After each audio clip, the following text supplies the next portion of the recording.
Halo sahabat semua, jumpa lagi bersama saya Chandra, calon guru penggerak Angkatan ke-7 Kabupaten Tanah Toraja.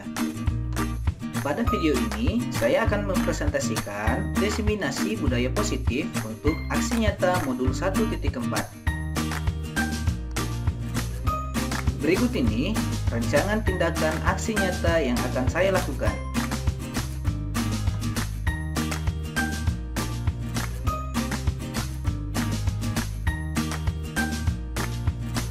Berikutnya, dukungan yang dibutuhkan saat melakukan aksi nyata adalah sebagai berikut.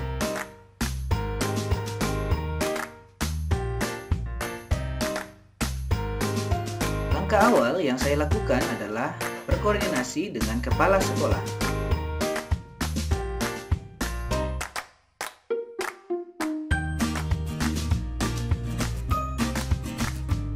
Selanjutnya, saya melakukan diskusi dengan kepala sekolah, pengajar praktik, dan rekan sejawat. Saya sebagai kepala sekolah meminta kepada Bapak Muhammad Chandra, walaupun sekarang statusnya masih CBG, calon guru penggerak, dan nanti kalau sudah lulus jadi guru penggerak, upayakan dapat menggerakkan. Ada beberapa hal persiapan aksi nyata yang saya lakukan. Yang pertama, calon guru penggerak mempelajari dan melakukan penerapan budaya positif di sekolah. Yang kedua, calon guru penggerak mengidentifikasi penerapan budaya positif yang sudah dilaksanakan dan belum dilaksanakan. Yang ketiga, calon guru penggerak membuat pemetaan guru yang akan diajak untuk berkolaborasi. Yang keempat, calon guru penggerak menyiapkan alat dan bahan diskusi seperti daftar, instrumen, tabel, kuesioner, kamera, proyektor, dan lain sebagainya. Berikut ini adalah video presentasi pelaksanaan kegiatan aksi nyata di lingkungan sekolah. Assalamualaikum warahmatullahi wabarakatuh. Selamat siang Bapak Ibu sekalian. Terima kasih atas kesempatan hari ini. Bapak Ibu sudah memberikan waktunya untuk menerima diseminasi tugas kami sebagai calon guru penggerak. Sebelum kami melakukan diseminasi, kami berikan kesempatan kepada kepala sekolah untuk memberikan arahan.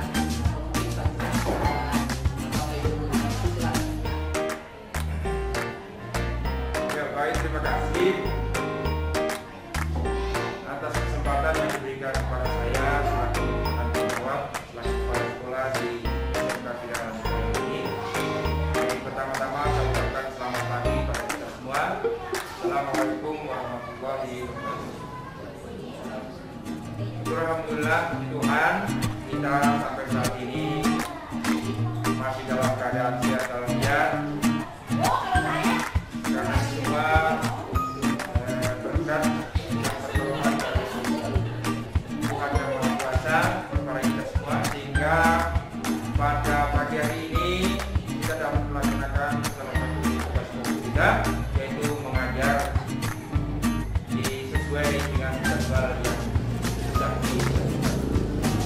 Bapak Ibu yang saya hormati dan yang saya muliakan, saya sangat berbangga, sangat bersyukur pada Tuhan Yang Maha Kuasa karena ada beberapa teman kita yang sudah dipercaya oleh pemerintah dan dinyatakan lulus untuk mengikuti program guru penggerak. Yang pertama itu Bapak Peserta sebelum lalu SPD, FPD yang sekarang ini terpilih kembali di sekolah kita, satu orang menjadi calon guru penggerak. Harapan saya tentunya saya mengajak dan saya menggerakkan kepada teman-teman semua, Bapak Ibu yang saya hormati, supaya mempunyai keinginan untuk menjadi calon guru penggerak khususnya di SMK Pilihan. Dan sekarang ini adalah ada satu calon guru penggerak yaitu dari SMK Tira atas nama Bapak Ibu Sekjen yang sudah dinyatakan lulus secara administrasi untuk mengikuti program-program calon guru. Dan pada hari ini adalah merupakan program yang kesekian kalinya yang akan dilaksanakan oleh Bapak Muhammad Chandra tanpa adanya kerjasama kita semua. Mustahil, ya, mustahil semua tidak mungkin akan dapat berjalan dengan baik.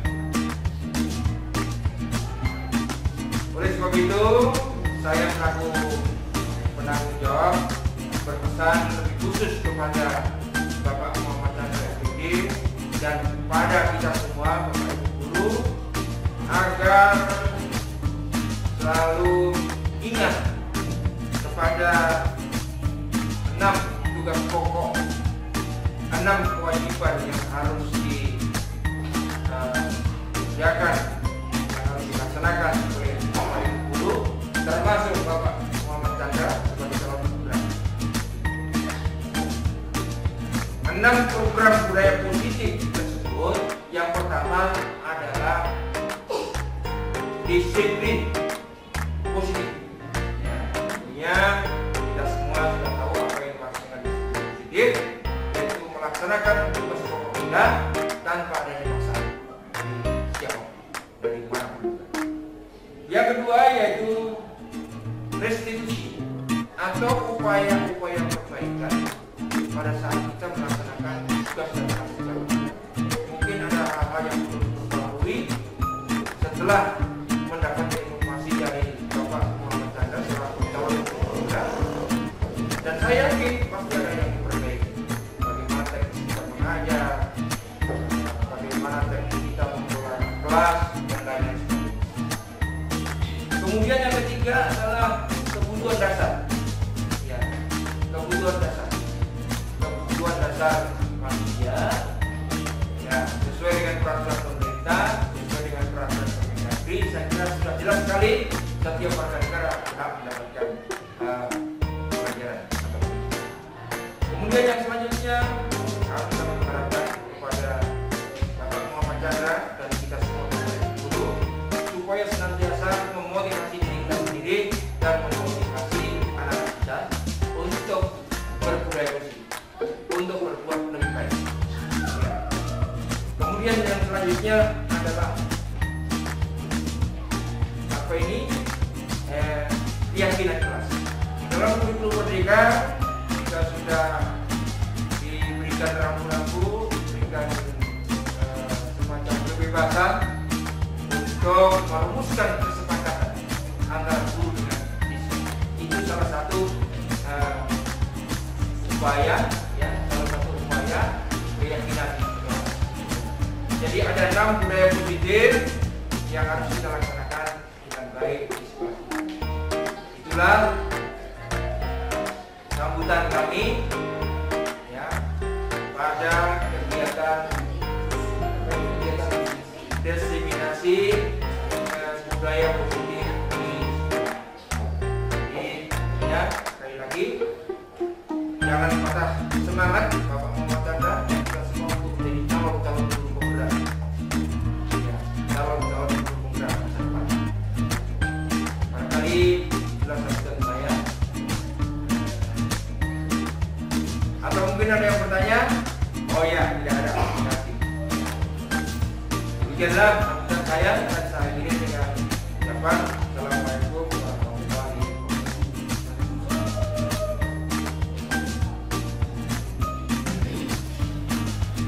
Ya, assalamualaikum warahmatullahi wabarakatuh. Shalom. Selamat siang Bapak Ibu guru. Terima kasih atas kehadirannya pada diseminasi budaya positif sekolah dosen pelajaran kita ini. Terima kasih juga atas kesempatan atas kepala sekolah memberikan saya waktu untuk menyampaikan materi terkait dengan budaya positif. Ada beberapa hal yang ingin saya sampaikan terkait dengan budaya positif yang sudah kami terapkan, bahkan sudah kami dapatkan di pendidikan guru penggerak. Banyak hal pengalaman bahkan perubahan-perubahan yang sangat signifikan bagi kami pribadi dalam menerapkan itu, khususnya di sekolah kita. Ya, saya sendiri mohon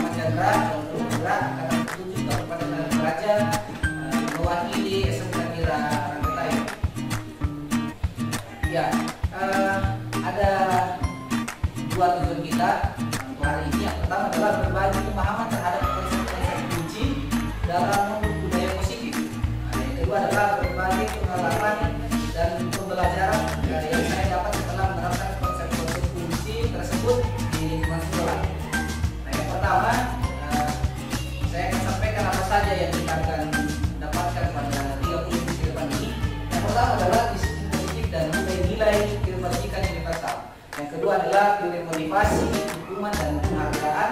Yang ketiga adalah keyakinan kelas. Yang keempat adalah kebutuhan dasar manusia dan dunia berkualitas. Yang kelima, 5 posisi kontrol guru. Kemudian 6 adalah segitiga institusi. Dari keenam ini kita akan rangkum satu persatu. Nah, sebelum kita masuk ke materi yang pertama, saya memiliki pertanyaan untuk Bapak Ibu. Yang pertama adalah sebenarnya apa pentingnya menciptakan suasana positif di lingkungan sekolah.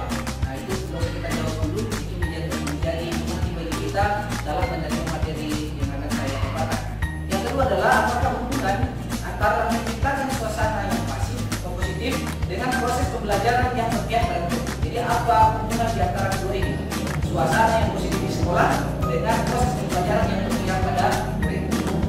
Nah, baik, kita langsung ke materi yang pertama, disiplin positif dan nilai-nilai kebajikan universal.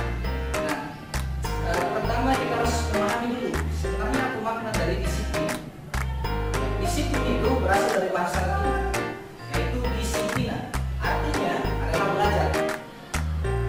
Disiplin ini membuat orang menggali potensinya menuju sebuah tujuan apa yang dia pandai.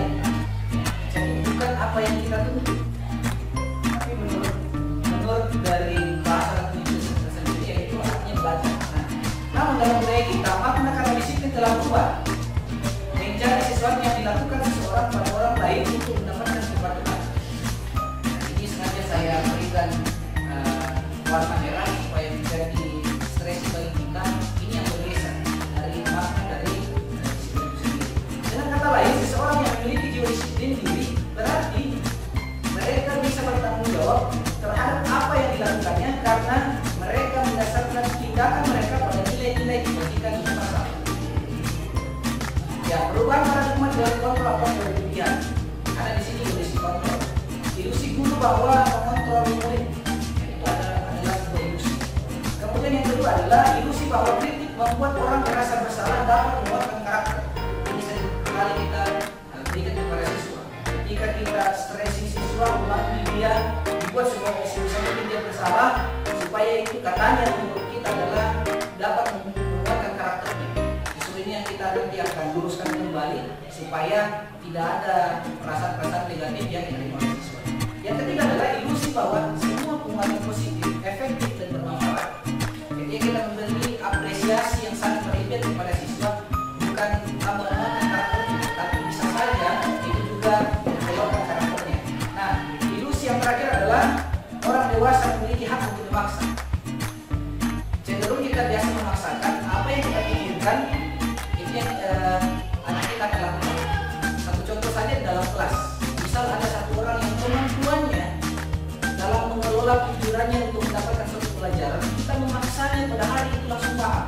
Sementara kita sadari bahwa tidak semua orang memiliki kemampuan yang sama.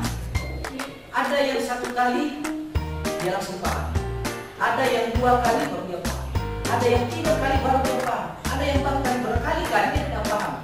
Nah, kebutuhan-kebutuhannya seperti itu kita harus pahami. Karena setiap karakter siswa di dalam kelas itu berbeda-beda. Disitulah nanti kita akan pahami apakah kita harus mengontrol secara keseluruhan sama rata. Ya, itu pertanyaan dari kita. Nah, berikutnya adalah siapa sesungguhnya yang memiliki kontrol itu. Saya pun 2 tabel seperti ini. Yang sebelah kanannya adalah stimulus respon dan sebelah kiri adalah teori kontrol atau pilihan. Nah, kalau di stimulus respon kita mencoba mengubah orang agar berpandangan sama seperti kita. Itu kalau stimulus respon. Stimulus itu artinya rangsangan. Kalau respon itu artinya berbalik ya. Kemudian teori kontrol atau pilihan. Ini teori kontrol ini. Kita berusaha memahami pandangan orang lain tentang dunia. Jadi kalau stimulus responnya tadi seperti itu, mencoba agar orang lain berpikir sama dengan kita. Tapi kalau teori kontrol atau pilihannya, kita berusaha memahami orang lain itu pandangan tentang bagaimana sebenarnya yang dia akan lakukan. Yang kedua adalah perilaku buruk dilihat sebagai suatu kesalahan. Ini kalau kita sebagai stimulus respon. Ketika anak melakukan kesalahan, maka kita mengatakan bahwa itu adalah perilaku yang sangat buruk. Tetapi kalau kita menggunakan teori kontrol atau pilihan ini, semua perilaku memiliki tujuan. Harus kita tahu kenapa dia berperilaku seperti itu, apa latar belakangnya. Nah, karena kita langsung judge seseorang ketika dia memiliki satu kesalahan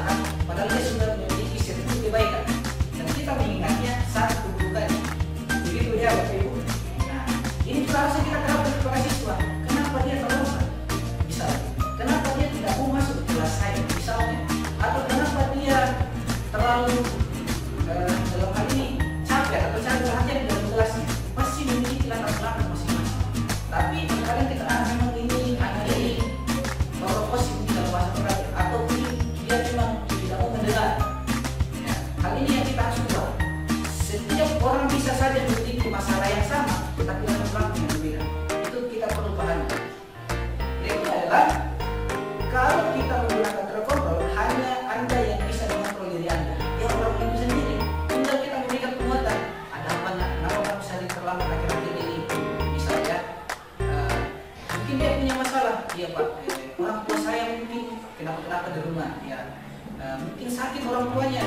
Dan dia juga tinggal sama nenek. Nenek juga sebatang kara di rumah. Banyak hal. Tetapi kalau kita samakan dengan orang yang memang sudah sering terlambat sama semua, pastinya masih akan berbeda ya. Ya, selanjutnya adalah saya bisa mengontrol orang lain itu kalau kita berpikir seperti stimulus respon. Sementara kalau dari pilihannya itu adalah sebenarnya kita tidak bisa mengontrol orang lain.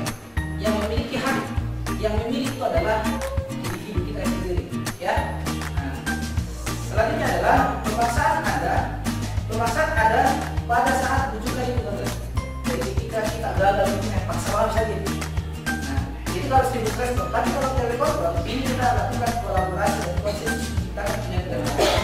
Nanti kita akan dengar lagi teori tentang restitusi. Apa itu restitusi?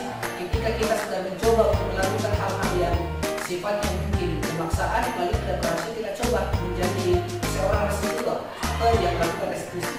Nah, yang terakhir tentang model berpikir pemenang atau kalah. Terkadang kalau kita memberikan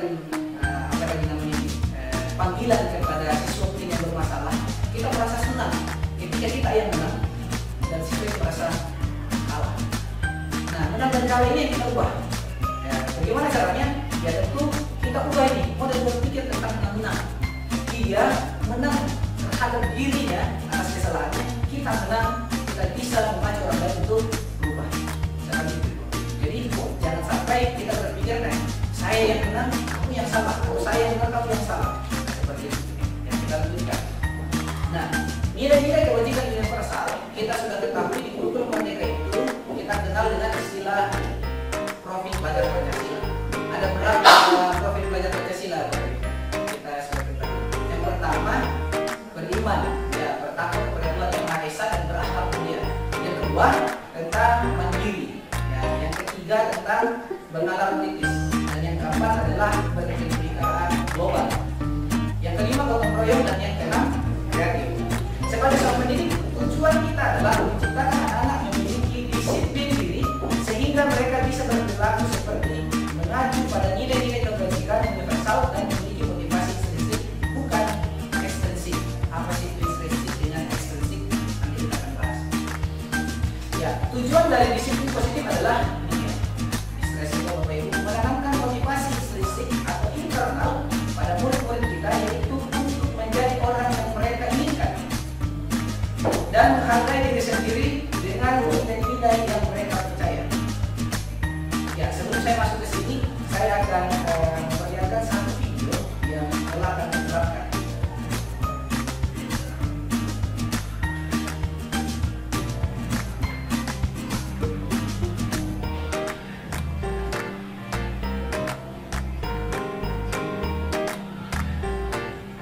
Assalamualaikum warahmatullahi wabarakatuh. Salam sejahtera bagi kita semua. Salam guru penggerak. Saya Chandra, calon guru penggerak atas kepentingan Kabupaten Tanah Toraja. Pada video ini saya akan mempresentasikan tugas untuk 1.2.5 tentang demonstrasi pendampingan gambaran diri masa depan sebagai guru penggerak. Terdapat 5 nilai-nilai guru penggerak yang harus dimiliki. Pertama, berpihak pada pendidik. Kedua, mandiri. Ketiga, kolaboratif. Yang keempat, reflektif. Yang kelima, inovatif. Bagian pertama adalah berpihak pada pendidik. Sebagai guru penggerak, saya akan memberikan kesempatan kepada pendidik untuk mengemukakan pendapat murid itu berbeda dari mereka, di mana saya memberi kebebasan kepada murid untuk membangun sendiri pengetahuan, tidak hanya mengikuti keinginan dunia, sehingga murid dapat mengeksplorasi segala pengetahuan dan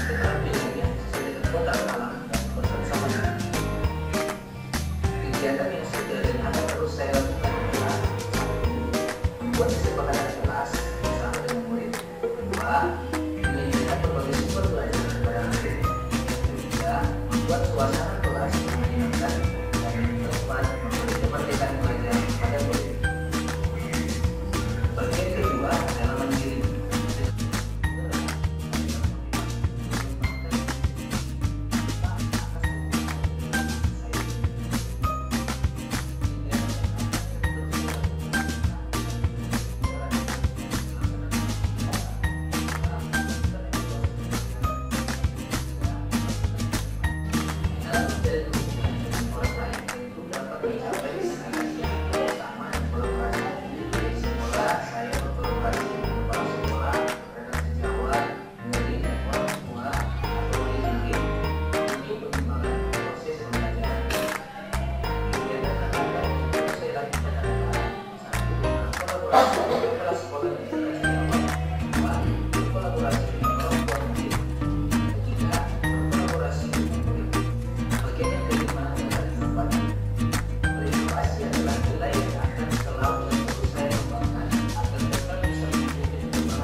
Terima kasih dan salam untuk penggerak.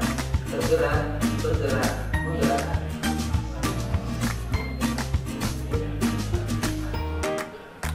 Ya, baik. Itu tadi tentang disiplin atau budaya positif yang sudah saya terapkan di sekolah kita.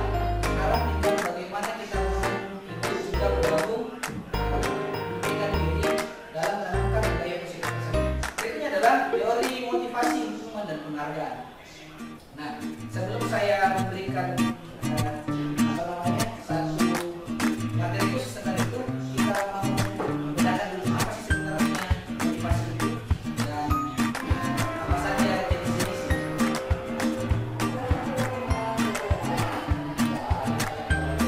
Ya, yang pertama, untuk menghindari ketidaknyamanan atau hukuman apa yang terjadi apabila saya tidak melakukannya, itu namanya motivasi eksternal. Kemudian, kalau untuk mendapatkan imbalan dari orang lain atau institusi, apa saya akan dapatkan apabila saya melakukannya, itu juga dari motivasi eksternal. Nah, kemudian apa contoh kalau kita melakukan motivasi internal? Untuk menghargai diri sendiri. Ya, saya akan menjadi orang yang seperti apa bila saya melakukan ini yang kita ubah. Kalau sebenarnya selama ini kita masih memiliki motivasi eksternal atau ekstrinsik, maka sebaiknya kita melatih diri untuk berubah menjadi motivasi yang internal. Satu contoh kita bisa beri seperti ini. Ketika kita datang ke sekolah, pertanyaan yang pertama ini ada tiga ya. Yang pertama, kita datang di sekolah karena mungkin kepala sekolah pada saat itu hadir. Satu, berarti motivasi kita adalah motivasi eksternal. Yang kedua, saya mau datang ke sekolah supaya saya dikatakan tepat waktu dan lambat pulang karena supaya saya dikatakan orang yang paling rajin di sekolah. Apakah itu motivasi eksternal atau internal? Eksternal berarti dia melakukan sesuatu karena ada yang dia harapkan dari orang lain. Dan yang terakhir, saya datang ke sekolah karena saya sudah dipercayakan mengambil mata pelajaran tersebut masuk jam 7.30, pulang jam 13.30 atau jam 1 sampai jam 9. Bukan karena mau dianggap rajin atau bukan karena takut kami sama kepala sekolah atau kepala sekolah. Bukan, tetapi atas kemauan diri sendiri dan dia memahami bahwa dia menghargai diri sendiri. Ya, itu dia motivasi internal. Begitu juga kepada siswa ini kita pasti tidak jadi masalah Bapak Ibu. Apakah motivasi eksternal itu salah? Tidak. Bukan tentang salah atau benar, tetapi bagaimana kita mengubah paradigma berpikir kita sendiri dan kita. Misal selama ini siswa kita datang ke sekolah karena dia takut, apalagi kalau di dalam cepat-cepat datang di sekolah karena mata pelajaran pertama ini yang killer dalam kurung ya, atau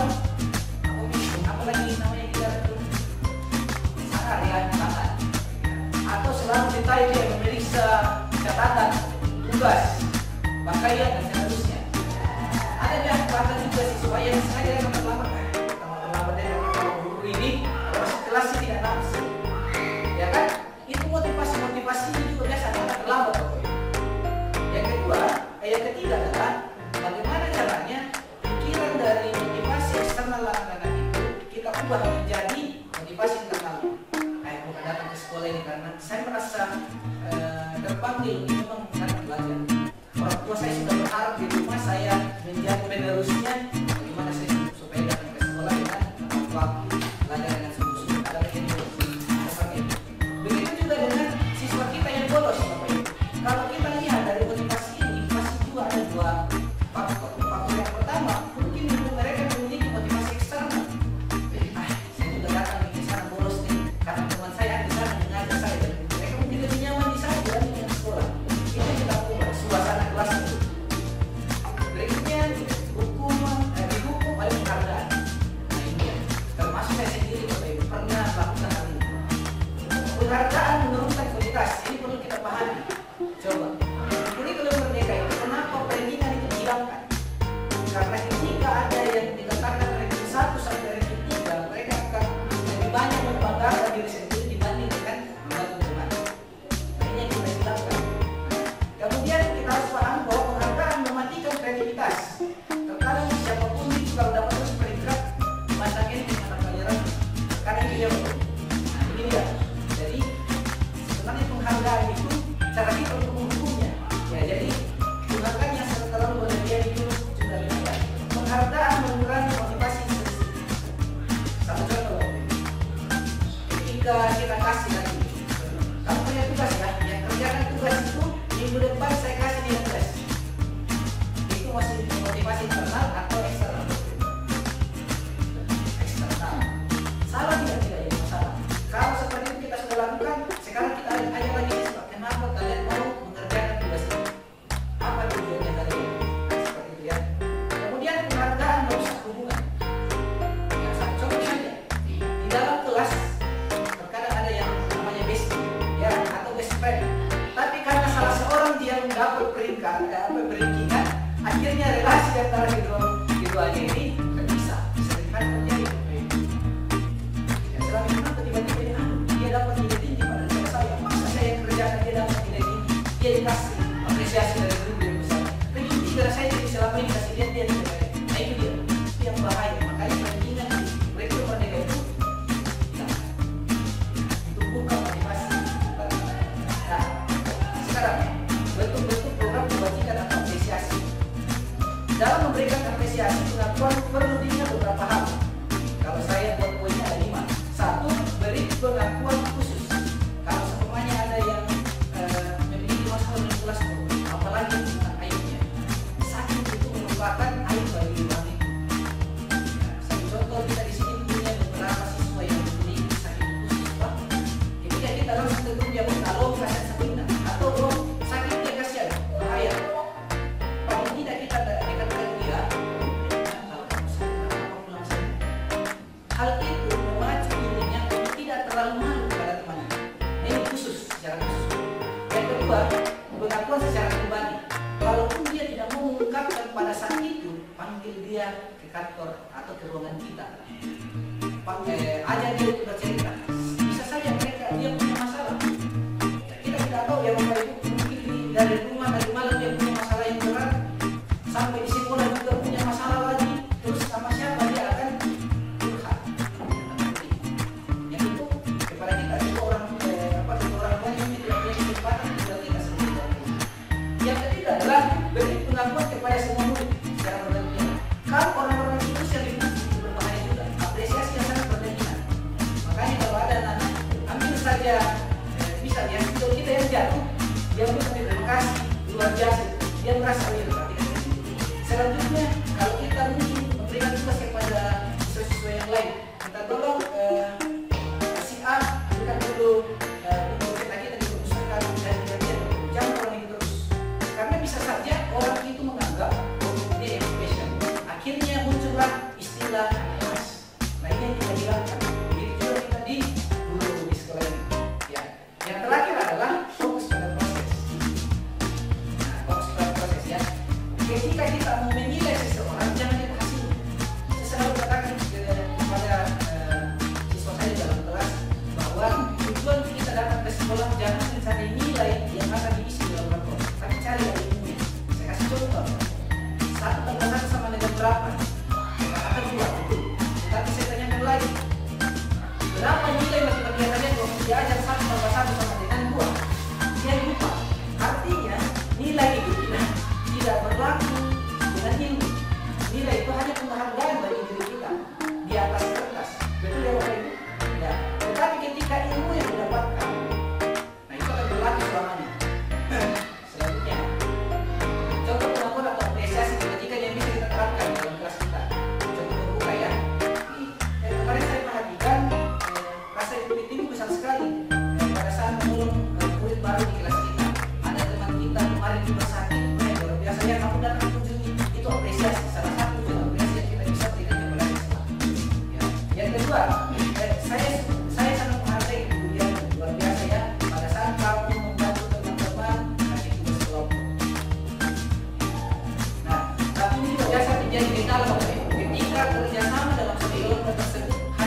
terjadi kasus seperti ini, mencatat 100 kali dalam buku kalimat, saya tidak akan terlambat lagi karena terlambat ke sekolah. Kira-kira ini konsekuensi atau hukuman?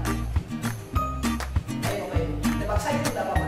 Dalam pikiran kita, ketika ada anak-anak yang terlambat, lalu kita kasih dia semacam tugas, dia menulis di kertas, saya tidak akan terlambat lagi sampai 100 kali. Apakah itu hukuman atau konsekuensi? Hukuman atau konsekuensi? Hukuman satu konsekuensi. Disimpan dulu jawabannya Pak ya.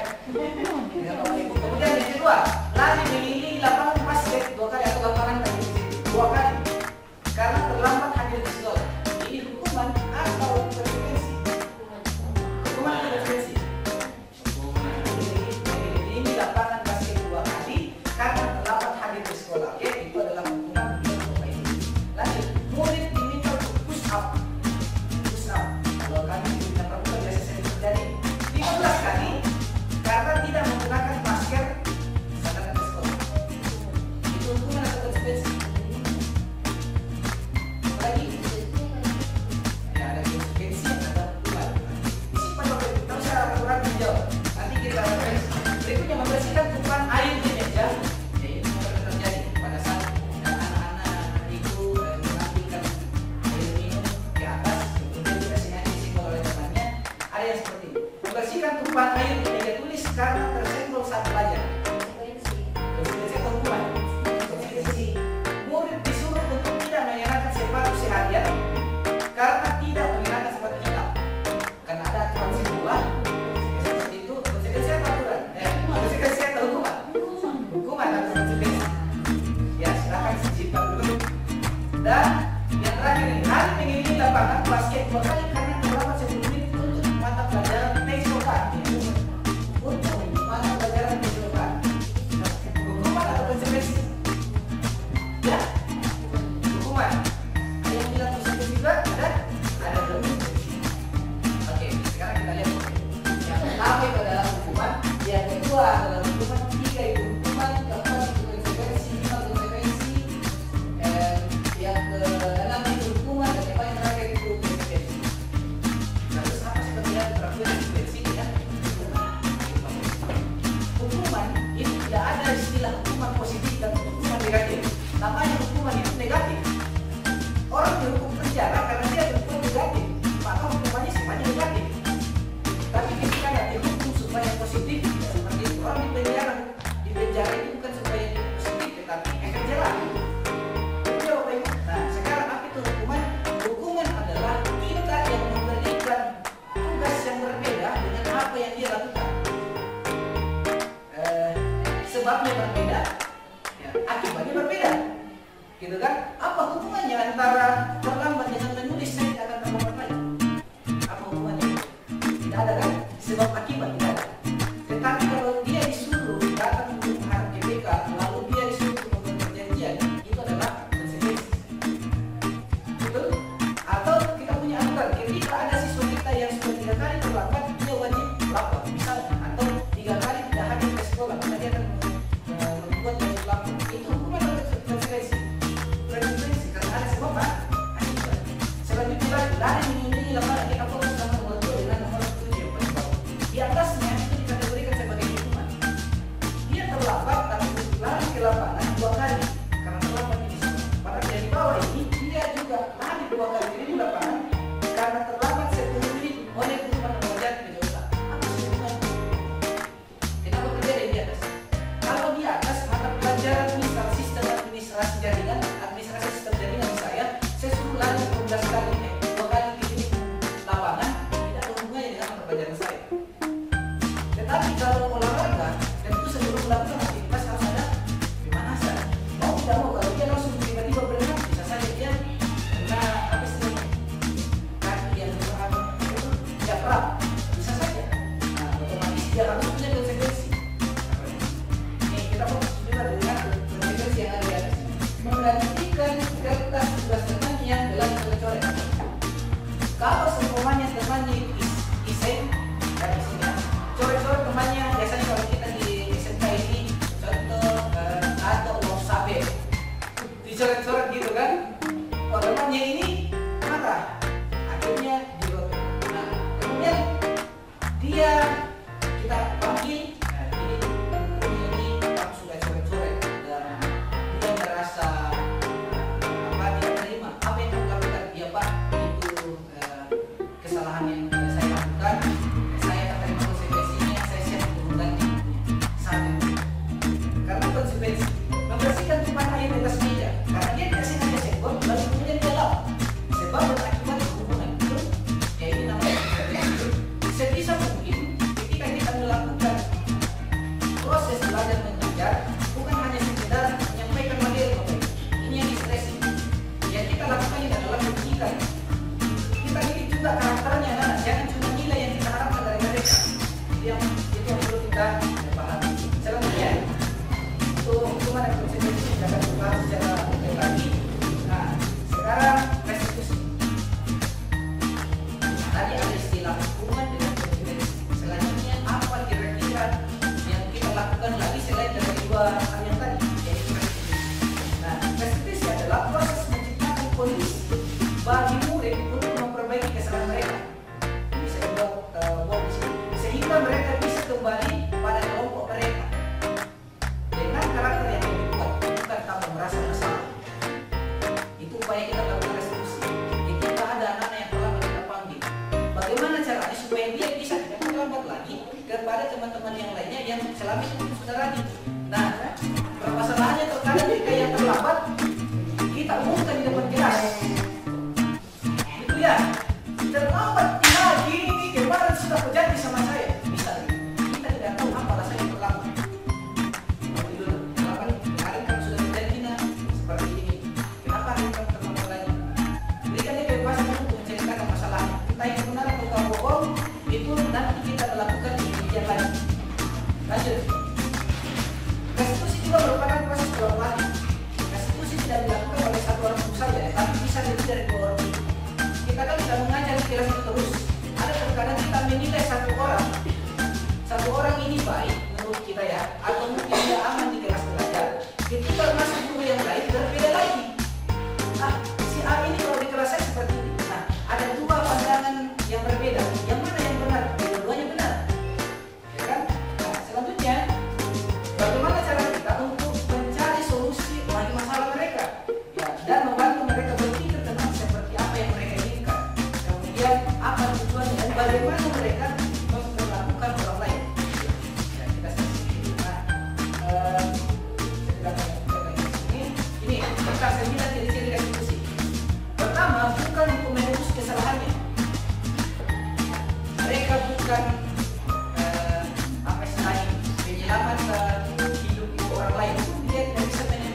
yang saya bilang, kenapa kau berbuat seperti itu? Makanya dengan keluarga kita fokus sama tindakan yang dilakukan, tetapi harusnya kita fokus sama tindakan suatu perubahan karakternya. Seperti itu. Lanjut. Restitusi fokus pada solusinya. Setelah dia dipanggil, apa solusinya Bapak Ibu? Terkadang kita kasih dia setengah, kita suruh dia makan tapi diberikan dia minum. Nah, dia sudah tahu ini kesalahan Pak, ya Pak, saya minta maaf. Oke, pulang. Nah, terus bagaimana upayanya untuk memperbaiki karakternya? Ya kan, meluruskan karakternya kembali. Kita juga berikan solusi. Paling tidak solusi itu sudah dari diri sendiri. Ya, kita tinggal menunggu. Yang terakhir adalah restitusi, mengembalikan murid yang berbuat salah kepada murid. Tentang kasus seperti ini, saya buat dari satu ilustrasi.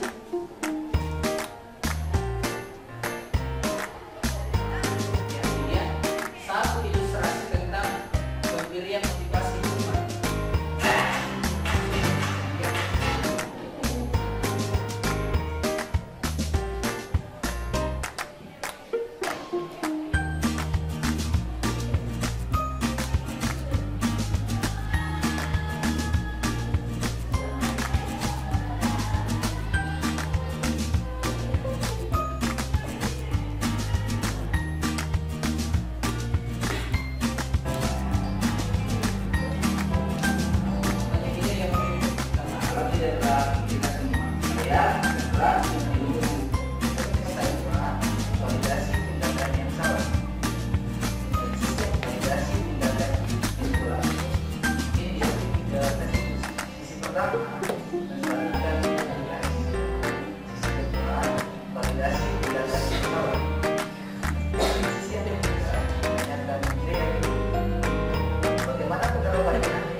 Terima kasih anak-anak.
Tapi ada tidak cara yang lain yang bisa kamu lakukan sehingga ke depan tidak terlambat lagi?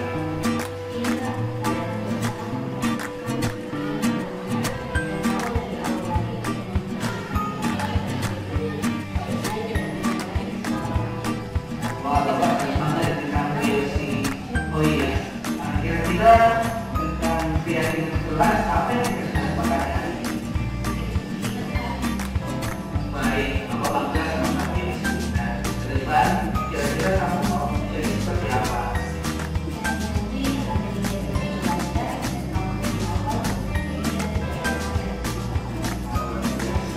Terima kasih ya, Lucy. Halo teman, saya Yofi. Saya adalah murid nasional. Saya sangat senang karena Pak Chandra telah memberikan alasan kepada saya, sehingga saya lebih terbuka untuk menyampaikan alasan kenapa saya suka kelas sekolah. Terima kasih Pak Chandra.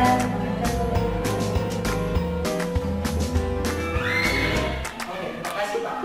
Bapak Ibu sudah mendengarkan ini. Jadi ada 3 hal yang perlu kita pahami ketika kita melakukan restitusi. Ada 3 langkah. Pertama tadi apa yang perlu ada yang tangkap? Ada yang tangkap? Ya. Dalam melakukan segitiga restitusi. Nah, pertama itu kita harus dulu menstabilkan identitas. Kan ketika orang datang menghadap sama kita, pasti dia tahu bahwa saya pasti punya masalah. Stabilkan identitasnya, siap untuk menerima arahan dari kita atau titik motivasi dari kita. Ya, bisa kita katakan seperti ini. Setiap orang pasti pernah melakukan kesalahan. Jadi dia terlambat. Dia terlambat lagi ya. Dia terlambat. Yang sih saya tahu semua orang pasti bisa saya terlambat. Atau setiap orang pasti pernah melakukan kesalahan, termasuk Yelsi pernah terlambat. Kamu bukan satu-satunya orang yang pernah terlambat, Yelsi. Banyak teman-teman yang lain. Sekarang kalau kita sudah stabilkan diri punya Pak, dia tidak terlalu down. Ketika dia terlalu down, bahaya kalau dia simpan dalam hati sampai ke rumah, dia yang juga sakit-sakit, sama-sama dia mencurhat. Itu pasti yang tadi kan. Nah, sekarang kita validasi tindakannya, kita tanyakan lagi. Nah, Yelsi tentu pasti kamu punya alasan kenapa kamu terlambat. Karena itu tadi sudah kita kuatkan, dia siap menerima. Yelsi kenapa kamu nanti bisa terlambat? Contoh ya, Yelsi itu tidak sering terlambat, dia mendekat rumahnya. Contoh saja ini. Nah, ketika dia menyampaikan alasannya terbuka, maka kita akan menyatakan ada tidak cara yang efektif supaya kamu merasa senang atau supaya kamu tidak terlambat lagi. Oh iya Pak, kalau tadi kasus yang tadi yang itu dia mengatakan, ya Pak, kalau saya upayakan kalau sore saya pergi ambil makan babinya, kalau saya persiapkan bangun lebih awal lagi supaya kita melakukan seperti itu. Salah satu solusi yang bukan muncul dari kita, tapi muncul dari anak kita yang kuatkan itu karakter ini. Keyakinan kelas apa yang kita sampaikan? Yelsi, kan kita sudah melakukan keyakinan kelas, kita sudah menyampaikan ini bersama. Kira-kira sesuai tidak dengan apa yang kita sudah lakukan dulu Pak? Ternyata saya kurang disiplin, memahami. Nah, kemudian disampaikan lagi, dia kan senang gitu. Akhirnya Bapak ini menerima saya. Nah, kira-kira ke depan Yelsi, kamu menjadi seperti apa? Oh iya Pak, ke depan saya berjanji Pak, saya tidak mau kecewa Bapak lagi kesekian kalinya. Ya kan, buat sekarang karakternya, dia langsung jelas. Saya dimaafkan. Berikutnya mungkin, mudah-mudahan yang kita inginkan, besok tidak ada masalah. Jadi seperti itu Bapak Ibu ya. Lanjut kita ke keyakinan kelas. Nah, keyakinan kelas ini adalah suatu yang kita yakini bersama yang berasal dari penyatuan pikiran untuk menjadi nilai-nilai kebaikan universal untuk dilakukan secara bersama-sama dalam mendukung terbentuknya motivasi intrinsik dan eksternal, intrinsik terlepas dari latar belakang suku, agama, ras, atau kultur. Sebelumnya, di dalam kelas, calon guru penggerak bersama murid-murid membuat keyakinan kelas yang disepakati bersama sesuai dengan impian murid tentang kelas yang aman, nyaman, dan menyenangkan. Selamat pagi adik-adik. Ya, terima kasih. Hari ini adalah pertemuan pertama kita di semester bulan ini.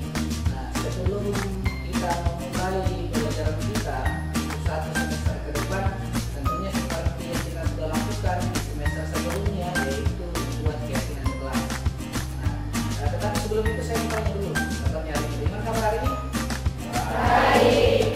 Seperti yang saya katakan sebelumnya bahwa keyakinan kelas kita akan terapkan selama 1 semester. Nah, apa itu keyakinan kelas? Ya, keyakinan kelas itu adalah sesuatu yang berasal dari keinginan untuk membentuk disiplin positif. Nah, apa itu disiplin positif? Disiplin positif itu muncul atas kesadaran diri sendiri. Nah, bagaimana supaya disiplin positif itu muncul? Tentunya kita harus terapkan dulu budayanya. Dari keyakinan kelas ini yang kita bentuk akan menjadi nanti namanya kelas impian. Saya mau memimpikan kelas saya yang seperti ini. Saya mau memimpikan teman-teman saya di kelas yang seperti ini. Itulah nanti yang kita akan tuangkan ke dalam keyakinan kelasnya kita. Nah, sebisa mungkin setiap keyakinan kelas yang kita buat di sini itu sesuai dengan 6 profil pelajar Pancasila. Nah, apa itu profil pelajar Pancasila? Apa yang pertama? 1. Beriman dan bertakwa kepada Tuhan Yang Maha Esa dan berakhlak mulia. Oke, berakhlak mulia. Yang kedua, Kebinekaan global. berkebinekaan global. Yang ketiga, Gotong royong. gotong royong. Yang keempat, Kreatif. Yang kelima, Mengenal kritis. dan yang terakhir adalah Mandiri. dari 6 profil pelajar Pancasila ini, ya, ini kita akan tuangkan ke dalam statementnya kita yang akan saya bagikan. Mohon kepada ketua kelas untuk membantu saya, ketua kelas dan sekretaris.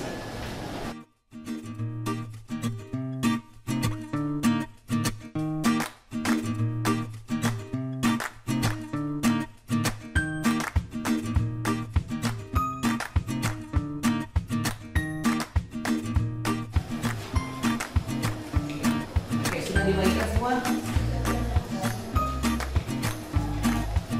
Nah, statement ini silahkan diisi dengan usulan-usulan kalian mengenai keyakinan kelas yang kita akan lakukan selama 1 semester ini. Setiap keyakinan kelas yang kalian tuangkan ke dalam statement itu sebisa mungkin memiliki referensi dari 6 profil pelajar Pancasila yang tadi. Ya, silakan. Bapak kasih waktu 5 menit untuk mengisi keyakinan kelas.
tugas.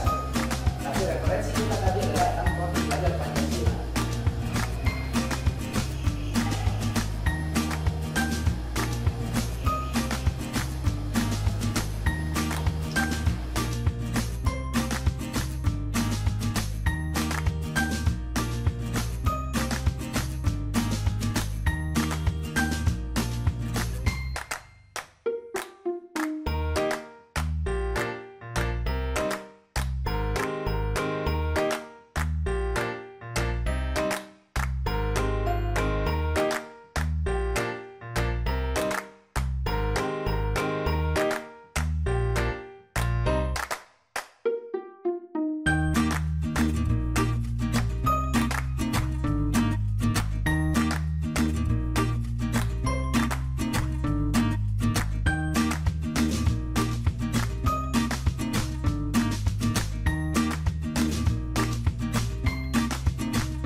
Ya, kita kasih tepuk tangan dulu semuanya. Ternyata semua sudah bisa membuktikan bagaimana ikhtiar kelas ke depan, gitu ya. Nah, dari ikhtiar kita ini kita ubah dia menjadi keyakinan kelas. Kita akan bagi 3 kategori. Kategori yang pertama itu disiplin, kedua tentang tanggung jawab, yang ketiga adalah menghargai dan penghormatan. Nah, saya akan bacakan mungkin ya. Mungkin yang sama itu kita jadikan saya sebagai satu. Pertama, membersihkan kelas. Itu masuk di mana kira-kira? Oke, bisa masuk disiplin, bisa masuk tanggung jawab. Kalau disiplin itu tertulis apa kira-kira? Menjaga kebersihan.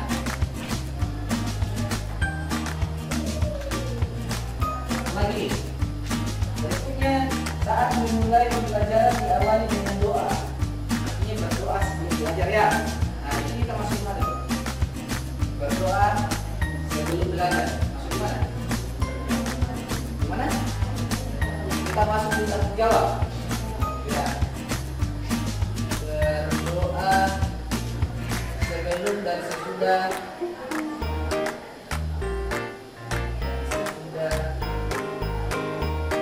belajar.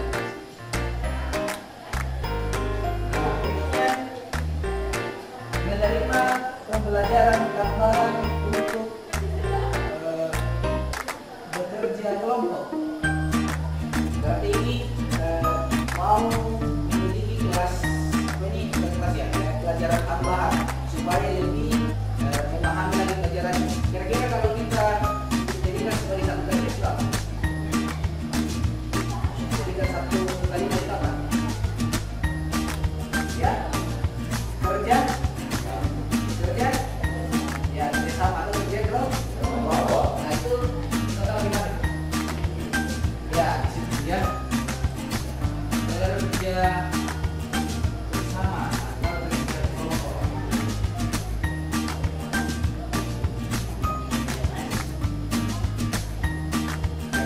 Oke ya. Berikutnya memberikan pembelajaran kelas tambahan siswa-siswi. Ya, ini sama ya. Kalau kita lagi kerjasama juga sama. Membersihkan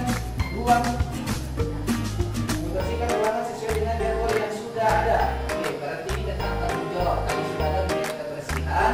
Kemudian di sini apa? Tentang tanggung jawabnya. Tadi bertanggung jawab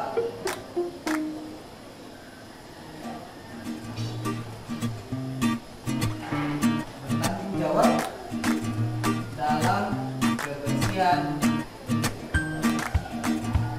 atau dalam tugas yang diberikan.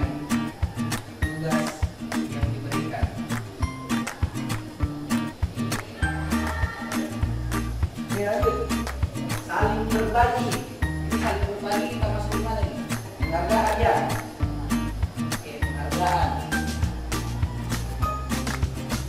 Saling berbagi.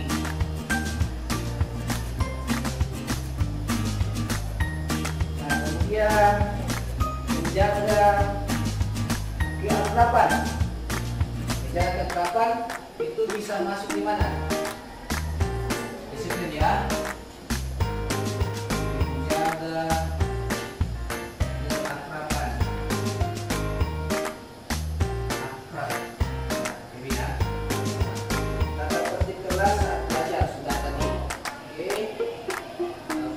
Nah, kita taruh sini. Apa ini? Melaksanakan tatib sekolah.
salam lagi.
Salam sapa senyum.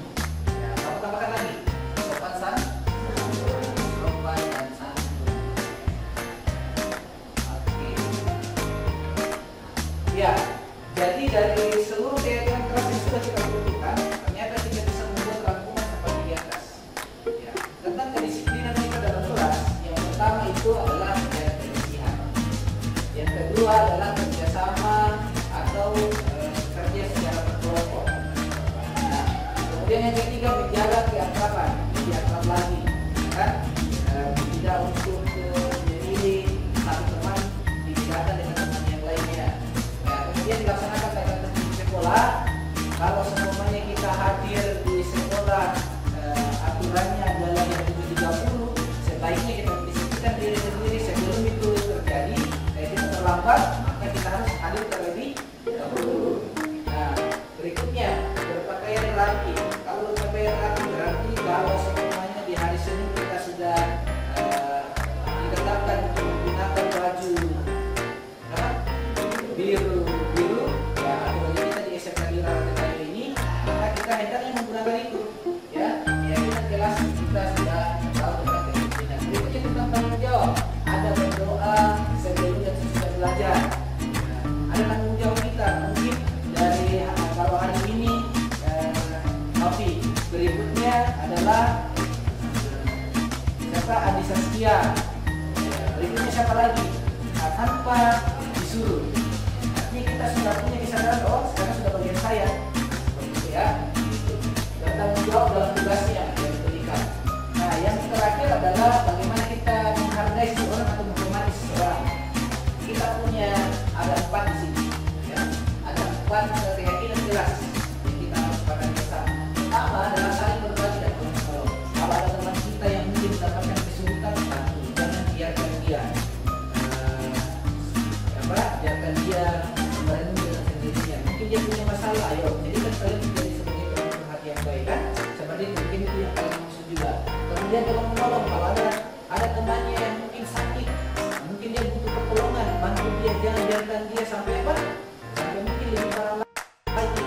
Kalau dia sudah wajahnya sudah mulai merah, mungkin dia ada tanda-tandanya, kemudian dia merenung, ya jangan dibiarkan. Kalau bisa dekati dia, sampaikan itu kepada Bapak Ibu guru kalau kalian dapatkan seperti itu. Berikutnya adalah memakai perbedaan. Ini bagaimana kita menghormati. Mungkin di sini kita terdiri dari berbagai suku. Jadi seperti ini. Kalau kita andaikan dia sebuah lingkaran, jadi seperti ini. Budaya yang positif itu berada pada luar lingkaran ini, pada luar. Yang membungkus apa? Yaitu lingkungan positif, lingkungannya. Yang di dalam lingkungan itu ada keyakinan keras yang kita terapkan. Ketika keyakinan keras itu mereka sudah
kita pahami apa itu yang diisi kuesionernya, saya akan membacakan dulu apa itu dunia berkualitas. Dunia berkualitas itu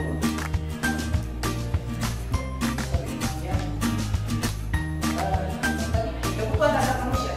Ya, kebutuhan dasar manusia itu ada 5. Yang pertama adalah kasih sayang. Yang kedua adalah kekuasaan. Yang ketiga adalah kebebasan. Yang keempat adalah kesenangan, dan yang terakhir itu bagi diri bisa yang pertama. Saya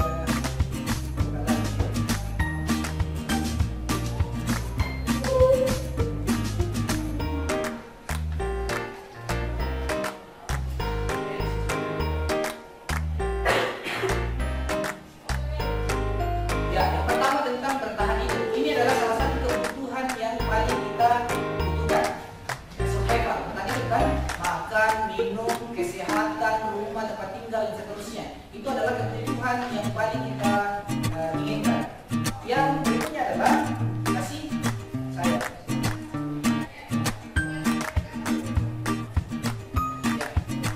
kasih sayang atau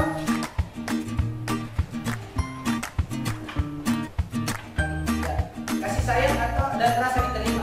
Kalau dikatakan kasih sayang seperti ketika ada seseorang yang dia mungkin bisa bertahan hidup, tetapi rasa kasih sayangnya yang dia dapatkan dalam rumah itu tidak ada, maka kebutuhan dasarnya tidak lengkap. Dan ini yang biasa terjadi Bapak Ibu di siswa kita.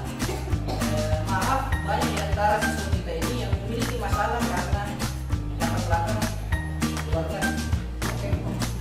Nah, rasa kasih sayang itu yang mungkin dia tidak dapatkan, apalagi rasa diterima yang mungkin di rumah dia sudah merasa diterima, apalagi ketika datang di sekolah dia mundur terlambat lagi, mungkin cepat bolos karena mungkin dia lebih senang cari tempat lain di luar sana, akhirnya dia merasa lebih diterima di sana. Itu dia. Yang ketiga adalah penguasaan. Ini kebutuhan dasar salah satunya. Ketika anak-anak tidak memiliki keterampilan, maka mereka susah bersaing nanti saat mencari pekerjaan. Karena terus terang sekarang itu adalah tujuan sudah bagaimana kita memiliki keterampilan tertentu sehingga kita bisa mendapatkan sebuah pekerjaan.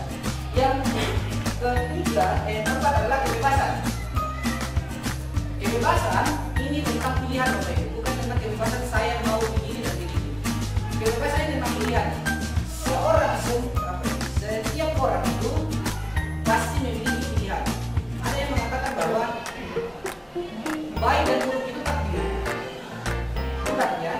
Baik dan buruk itu sebenarnya pilihan. Kita sudah mengetahui, kita sudah dibekali akal oleh Tuhan yang mengetahui bahwa ketika saya memilih tindakan ini maka akan terjadi hal yang seperti ini. Karena ketika saya pilih bagian seperti ini maka akan terjadi hal yang seperti ini. Jadi itu dia namanya kebebasan memilih.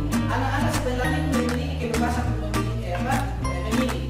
Misal sebelum dia masuk ke SMK, pasti mereka akan berpikir, kalau saya di SMK, saya akan belajar seperti ini, ya kan? Tapi kalau saya dipaksa pergi ke SMA misalnya, maka bisa saja dia tidak semangat dalam belajarnya. Begitu sebaliknya Bapak Ibu. Saya pernah menyampaikan di beberapa siswa, kenapa kamu tidak semangat datang ke sekolah?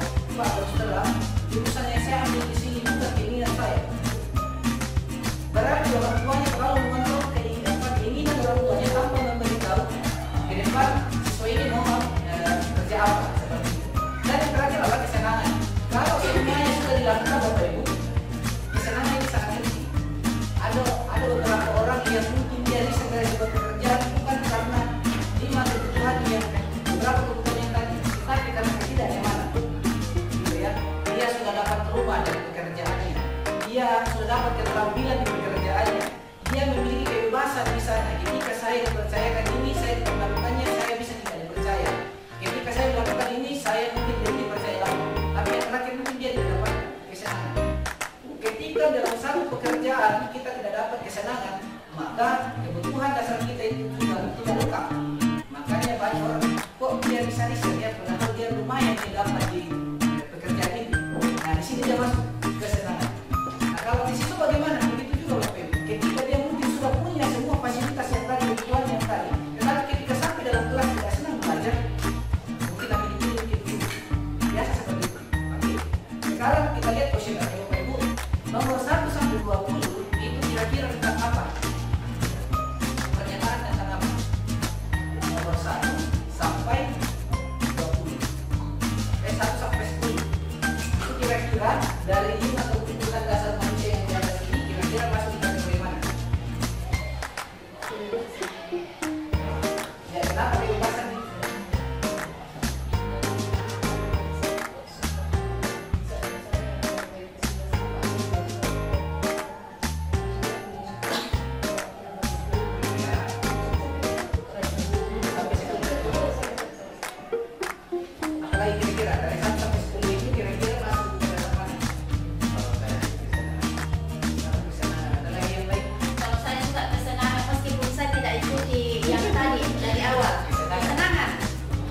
lagi yang lain? Kalau pasangan di enjoman saja anak jalan. Ada lagi yang lain? Kita lihat pernyataan yang ada Bu ya. Oke, Ibu, saya senang berteman. Kemudian mudah bagi saya berbicara dengan siapapun. Kemudian saya suka ngobrol dengan telepon. Kira-kira ini apa? Ya, lebih dominan dia kasih saya. Sekarang kita lihat oke, berapa nilainya di bawah? Ini ada di tabel paling bawah itu. Berapa nilainya itu? 30. Berarti kelas kelas yang saya berikan kuesioner ini dia di atas 50% rasa kasih sayang dan rasa diterima yang tinggi. Jadi kita bisa coba lihat di kelas kita. Berikutnya nomor 11 sampai nomor 20. Coba kita baca-baca dulu.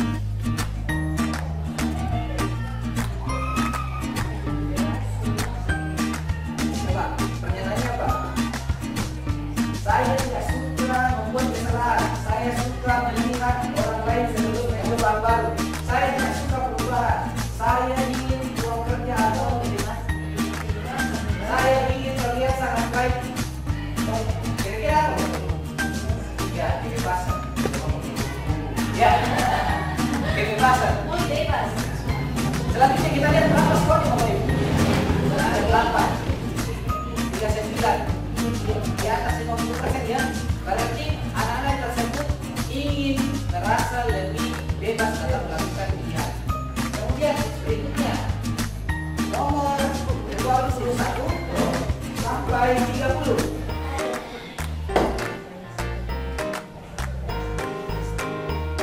Ya, saya suka memiliki pilihan. Saya adalah orang yang aktif. Dulu di sekolah adalah sesi saya. Saya senang. Dan seterusnya. Kira-kira apa yang dulu?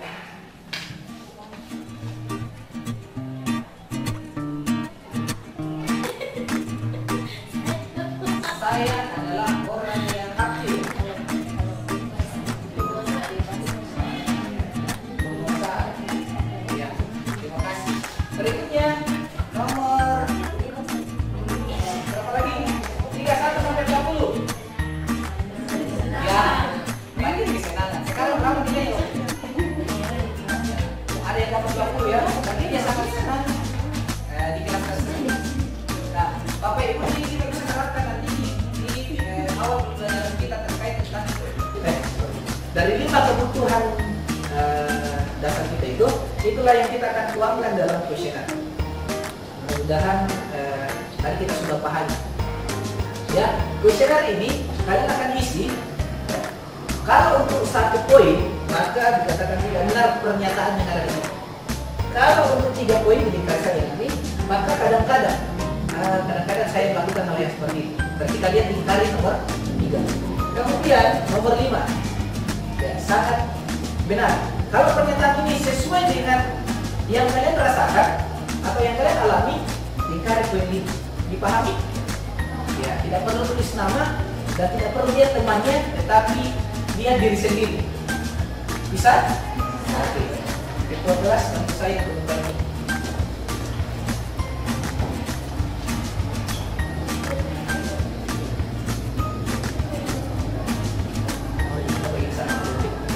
Sebelum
memanggil karena kita juga ingin disemangatkan. Nah, berikutnya adalah pemantau. Kalau pemantau sifatnya seperti ini, coba dulu. Artinya datang pergi ke sekolah, coba tahu Pak. Nah, sekarang seperti dia, itu sifat pemantau. Tapi kalau seorang manajer, sifatnya seperti ini, melakukan restitusi seperti yang kita jalankan sebelumnya.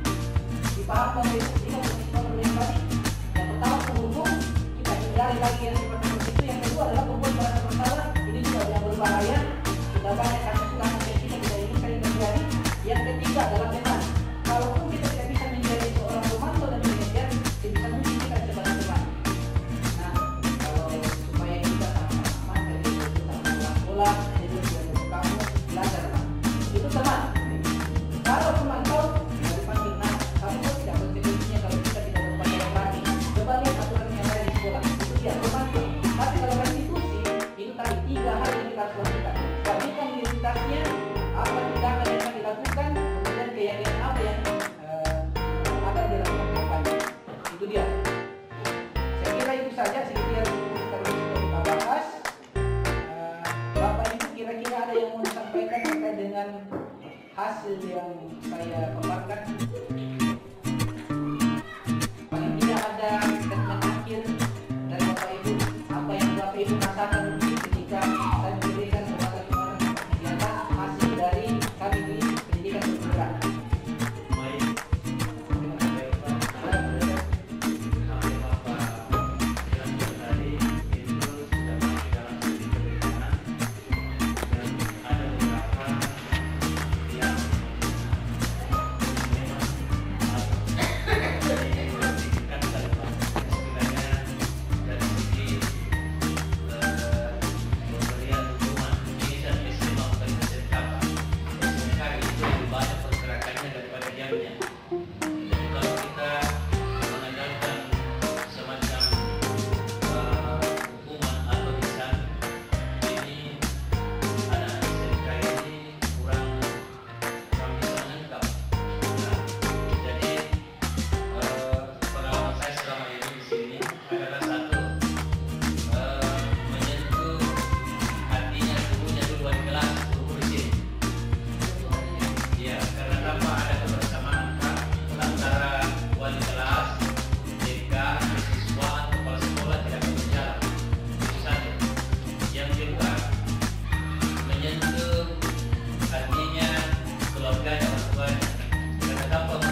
pengajiannya selama mungkin sudah 30 menit lagi hampir 1 jam.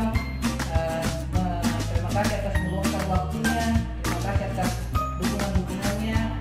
Semoga pendidikan yang kami akan lakukan ke depan ini bisa berlangsung hingga akhir, sehingga kami bisa dipercayakan menjadi guru penggerak.